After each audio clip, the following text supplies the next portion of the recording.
A Little Princess, Chapter 6, The Diamond Mines.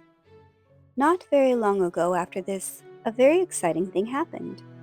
Not only Sarah, but the entire school found it exciting and made it the chief subject of conversation for weeks after it occurred. In one of his letters, Captain Crewe told a most interesting story. A friend who had been at school with him when he was a boy had unexpectedly come to see him in India. He was the owner of a large tract of land upon which diamonds had been found, and he was engaged in developing the mines. If all went as was confidently expected, he would become possessed of such wealth as it made one dizzy to think of. And because he was fond of the friend of his school days, he had given him an opportunity to share in this enormous fortune by becoming a partner in his scheme. This, at least, was what Sarah gathered from his letters. It is true that any other business scheme, however magnificent, would have been but small attraction for her or for the schoolroom. But diamond mines sounded so like the Arabian Nights that no one could be indifferent. Sarah thought them enchanting and painted pictures for Ermengarde and Lottie of labyrinth passages in the bowels of the earth, where sparkling stones studded the walls and roofs and ceilings, and strange dark men dug them out with heavy picks. Ermengarde delighted in the story, and Lottie insisted on it being retold to her every evening. Lavinian was very spiteful about it, and told Jessie that she didn't believe such things as diamond mines existed. "My mamma has a diamond ring which cost 40 pounds," she said, "and it is not a big one either. If there were diamonds full of mines, people would be so rich it would be ridiculous." "Perhaps Sarah will be so rich that she will be ridiculous," giggled Jessie. "She's ridiculous without being rich," Lavinia sniffed. "I believe you hate her," said Jessie. "No, I don't," snapped Lavinia. "But I don't believe in mines full of diamonds." "Well, people have to get them from somewhere," said Jessie. Lavinia with a new giggle. "What do you think Gertrude says?" "I don't know, I'm sure, and I don't care if it's something more about that everlasting Sarah." "Well, it is. One of her pretends is that she's a princess. She plays it all the time, even in school. She says it makes her learn her lessons better. She wants Ermengarde to be one too, but Ermengarde says she's too fat." "She is too fat," said Lavinia, "and Sarah is too thin." Naturally, Jessie giggled again. "She says it has nothing to do with what you look like or what you have. It has only to do with what you think of and what you do." "I suppose she thinks she could be a princess if she was a beggar," said Lavinia. "Let us begin to call her Your Royal Highness." Lessons for the day were over, and they were sitting before the schoolroom fire, enjoying the time they liked best. It was the time when Miss Minchin and Miss Amelia were taking their tea in the sitting room sacred to themselves. At this hour a great deal of talking was done, and a great many secrets changed hands, particularly if the younger pupils behaved themselves well, and did not squabble or run about noisily, which it must be confessed they usually did. When they made an uproar, the older girls usually interfered with scoldings and shakes. They were expected to keep order, and there was a danger that if they did not, Miss Minchin or Miss Amelia would appear and put the end to the festivities. Even as Lavinia spoke, the door opened and Sarah entered with Lottie, whose habit was to trot everywhere after her like a little dog. "There she is with that horrid child!" exclaimed Lavinia in a whisper. "If she's so fond of her, why doesn't she keep her in her own room? She will begin howling about some in 5 minutes." It happened that Lottie had been seized with a sudden desire to play in the schoolroom, and had begged her adopted parent to come with her. She joined a group of little ones who were playing in a corner. Sarah curled herself up in the window seat, opened a book, and began to read. It was a book about the French Revolution, and she was soon lost in the harrowing pictures of the prisoners in the Bastille, men who had spent so many years in dungeons that when they were dragged out by those who rescued them, their long gray hair and beards almost hid their faces, and they had forgotten that an outside world existed at all, and were like beings in a dream. She was so far away from the schoolroom that it was not agreeable to be dragged back suddenly by a howl from Lottie. Never did she find anything so difficult as to keep herself from losing her temper when she was suddenly disturbed while absorbed in a book. People who are fond of books know the feeling of irritation which sweeps over them at such a moment. The temptation to be unreasonable and snappish is one not easy to manage. "It makes me feel as if someone has hit me," Sarah had told Ermengarde once in confidence, "and as if I wanted to hit them back.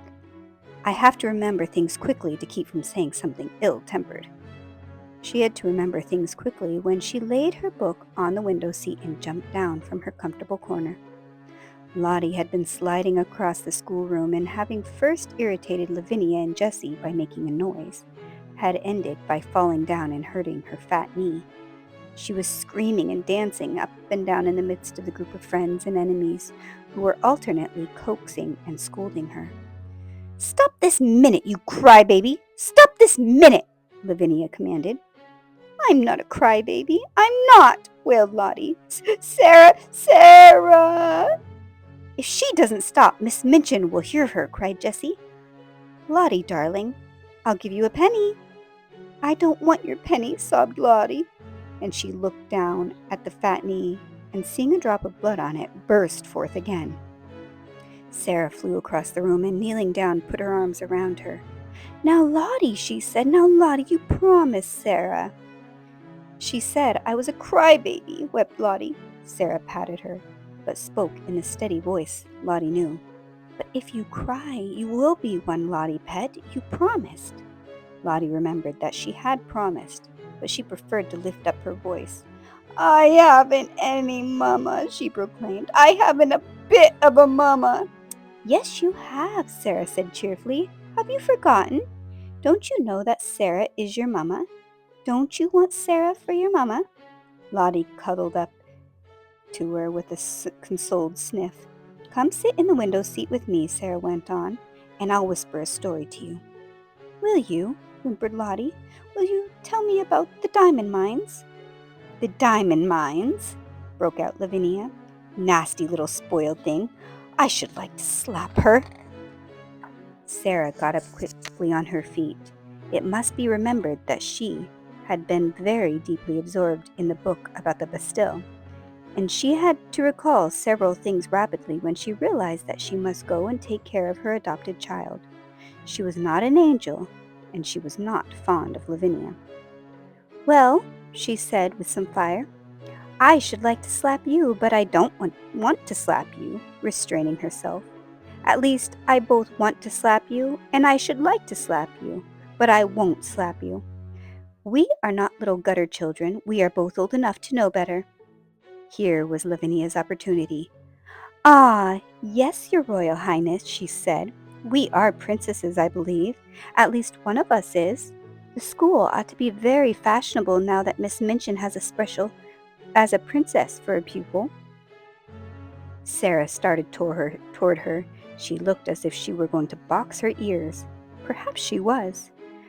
Her trick of pretending things was the joy of her life. She never spoke of it to girls she was not fond of. Her new pretend about being a princess was very near to her heart, and she was shy and sensitive about it. She had meant it to be rather a secret, and here was Lavinia deriding it before nearly all the school. She felt the blood rush up into her face and tingle in her ears. She only just saved herself. If you were a princess, you did not fly into rages. Her hand dropped and stood quite still a moment. When she spoke, it was in a quiet, steady voice, and she held her head up and everybody listened to her. "It's true," she said. "Sometimes I do pretend I'm a princess. I pretend I'm a princess so that I can try to and behave like one." Lavinia could not think of exactly the right thing to say. Several times she had found that she could not think of a satisfactory reply when she was dealing with Sarah. The reason for this was that somehow the rest always seemed to be vaguely in sympathy with her opponent. She saw now that they were picking up their ears interestedly. The truth was they liked princesses, and they all hoped they might hear something more definite about this one, and drew near Sarah accordingly. Lavinia could only invent one remark, and it fell rather flat. "Dear me," she said, "I hope when you ascend the throne you won't forget us." "I won't," said Sarah, and she did not utter another word, but stood quite still and stared at her steadily as she saw her take Jessie's arm and turn away. After this, the girls who were jealous of her used to speak of her as Princess Sarah, whenever they wished to be particularly disdainful, and those who were fond of her gave her the name among themselves as a term of affection. No one called her Princess instead of Sarah, but her adorers were very much pleased with the picturesqueness and grandeur of the title, and Miss Minchin, hearing of it, mentioned it more than once to visiting parents, feeling that it rather suggested a sort of royal boarding school. To Becky, it seemed the most appropriate thing in the world. The acquaintance began on the foggy afternoon when she had jumped up, terrified from her sleep, in the comfortable chair, had ripened and had grown, though it must be confessed that Miss Minchin and Miss Amelia knew very little about it.